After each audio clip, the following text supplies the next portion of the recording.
โอเคสบายดีเนาะน้องนักเรียนทุกคน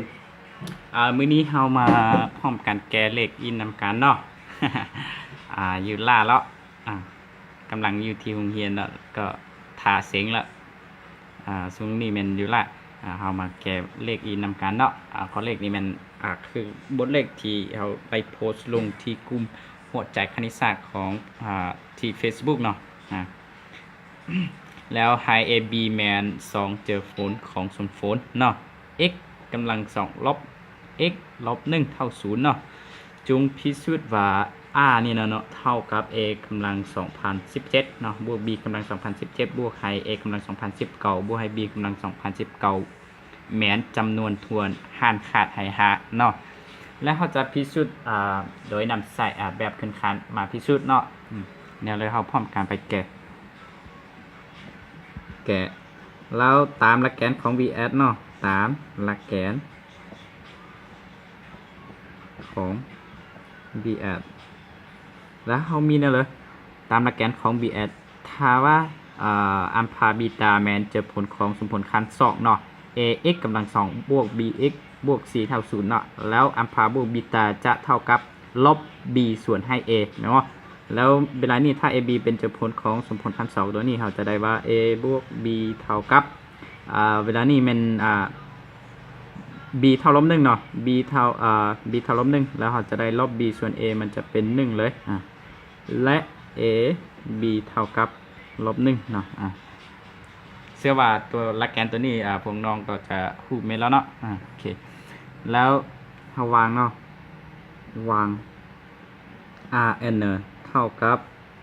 a กำลัง n บวกให้ b กำลัง n บวกให้ r กำลัง n บวก2บวกให้ b กำลัง n บวก2เนาะ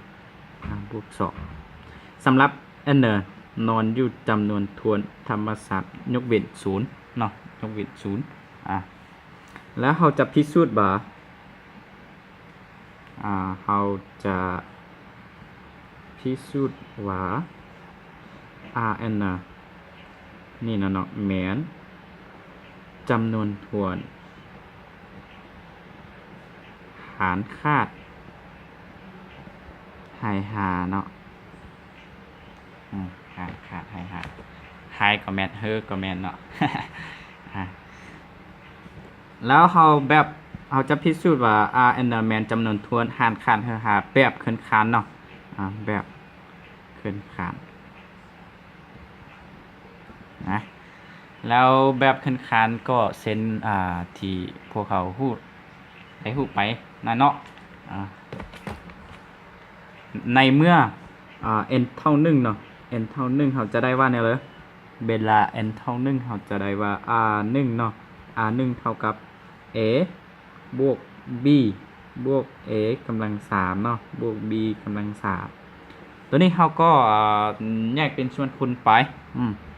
อันนี้จะเป็น a บวก b บวกให้ a บวก b ทั้งหมดกำลัง3ลบให้3 a b คูณให้นะa บวก b เนาะ a บวก b แล้วเขาก็แทนเข้าไปเนาะแทนเข้าไปเพราะว่าเขาพูดว่า a บวก b เท่าอย่าง a คูณ b เท่าอย่างแล้วเนาะเขาแทนเข้าไปเวลานี้ตัวนี้จะเป็น1เนาะ1บวกให้1ลบ3คูณลบ1คูณ1เนาะตัวนี้จะเท่า5เนาะ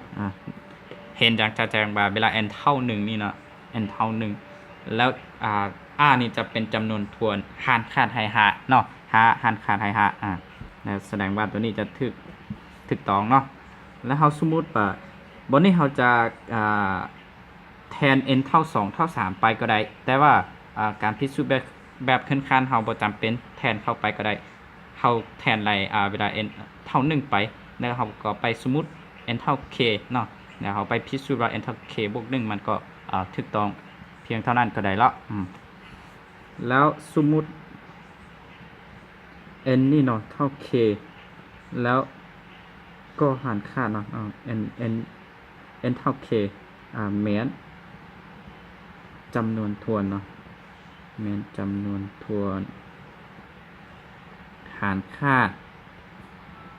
หายหาเนาะ แล้วเขาจะได้ว่า rk เท่ากับ a กำลัง k บวกให้ b กำลัง k เนาะบวกให้ a กำลัง k บวก2เนาะบวกให้ b กำลัง k บวก2นะตัวนี้หาค่าไทยหาเนาะแล้วเราจะพิสูจน์เนาะเราต้องพิสูจน์เราจะพิสูจน์ว่า n เท่ากับ k บวก1ก็ถูกต้องเนาะก็ถูกต้องแล้วในเมื่อ n เท่า k บวก1นะเนาะจากบอลนี่นะเอาแทน n ร้อย k บวก1เนาะแล้วมันจะเป็นอะไรละจะเป็น r k บวก1เท่ากับ a กำลัง k บวก1บวกให้ b กำลัง k บวก1บวกให้ a กำลัง k บวก3ละหมายว่าเพราะว่าเขาบวก1ตึมแล้วอันนี้จะเป็น b กำลัง k บวก3นะแล้วบนนี้เขาก็แยกตามธรรมดาไปเนาะจะเป็น a บวก b คูณให้เฉพาะตัวนี้เลยเฉพาะตัวนี้คูณให้ a กำลัง k บวก b กำลัง k ลบให้ a b คูณให้ a กำลัง k ลบ1เนาะบวกให้ b กำลัง k ลบ1นะแล้วบวกต่อไปเฉพาะตัวนี้จะเป็น a บวก b คูณให้ a กำลัง k บวกยังลบเข้าไปตัว1เนาะจะเป็น k บวก2บวกให้ b กำลัง k บวก2ลบให้บวกฟอร์แล้วนะเจ้าฟอร์ลบให้ a b คูณให้นะ a กำลังบนนี้จะลบ2เนาะลบเข้าเป็น2จะเป็น a กำลัง k บวก1บวกให้ b กำลัง k บวก1แล้วเนาะแบบนี้เราก็แทนค่าของ a บวก b a คูณ b เข้าไปเส้นเดียวกันแล้วเราแทนเข้าไปเฉพาะบนนี้เนาะมันจะเป็น a กำลัง k บวกให้ b กำลัง k บวกเพราะว่า a คูณ b จะเท่าลบ1เนาะลบ1คูณให้ลบมันก็เท่าบวกเนาะเป็น a กำลัง k ลบ1บวก b กำลัง k ลบ1บวกต่อไปอันนี้ก็เส้นเดียวกันเนาะอัน a กำลัง k บวก2บวก b กำลัง k บวก2บวกต่อไปบวกตอนนี้จะเป็น a กำลัง k บวก1เนาะบวก b กำลัง k บวก1แล้วเราก็ซับซ้อนอยู่นำกัน2ตัวนี้เนาะ2ตัวนี้ซับซ้อนเข้ามาอยู่นำกัน a กำลัง k บวก b กำลัง k บวกให้ a กำลัง k บวก2บวกให้ b กำลัง k บวก2เนาะบวกให้นะ a กำลัง k ลบ1บวกให้ b กำลัง k ลบ1บวกให้ a กำลัง k บวก1บวกให้ b กำลัง k บวก1เนาะแล้วตัวนี้เท่ายังตัวนี้เท่ายังเท่ากับ rk แม่นว่าบวกต่อไปตัวนี้จะเท่ากับrk ลบ1แม่นว่าแล้วจากสมมุติเนาะแล้วเราสมมุติว่าตัวนี้หันขาดเนาะแม่นจำนวนทวนหันขาดให้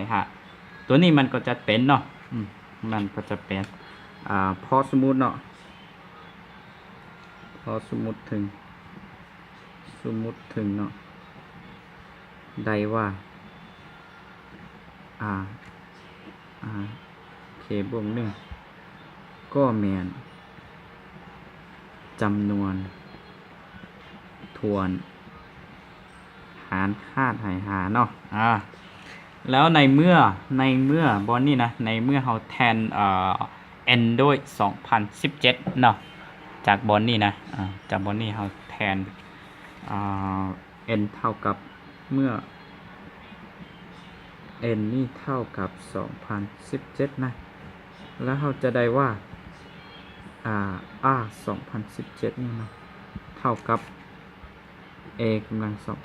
2017บวก b กำลัง2017บวกให้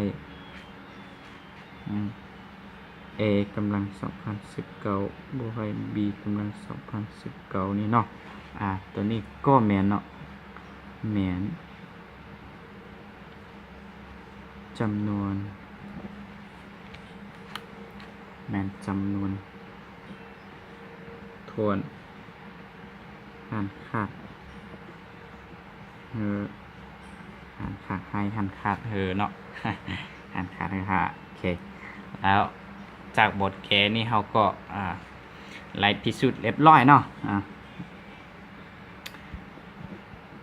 ไล่พิสูจน์เนาะโอเคขอบใจที่เข้ามาติดตามเบิ่งเนาะถ้าเดิมมักก็ขอซอยกดไลค์ subscribe แชร์เลยเนาะขอบใจแล้วพบกันใหม่บทเลขอื่นเนาะพบกันใหม่บทเลขอื่น